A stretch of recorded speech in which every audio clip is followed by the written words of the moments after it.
நம்ம வந்துட்டு கோயிலுக்கு வந்துட்டோம். ஸோ வாங்க உள்ளே போகலாம். இங்கே யூஎஸில் வந்துட்டு மோஸ்ட்லி எல்லா கோயில்லையுமே வந்துட்டு ஒயிட் ஸ்டோன்ஸ் வச்சு தான் வந்துட்டு நான் பார்த்த வரைக்கும் பண்ணியிருக்காங்க.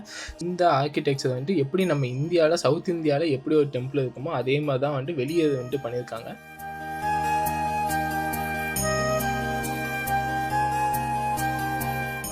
அதே மாதிரி நம்ம இந்தியாவில் இப்போ தமிழ்நாடுலலாம் வந்து கொடிமரம்லாம் வச்சுருப்பாங்கல்ல கோயிலுக்கு முன்னாடி. ஸோ அதே மாதிரி இங்கேயும் கொடிமரம்லாம் வந்துட்டு வச்சுருக்காங்க முன்னாடி. இங்கே உள்ள என்ட்ரான உடனே விபூதி, சந்தனம், குங்குமம் எல்லாமே வந்துட்டு வச்சுருக்காங்க.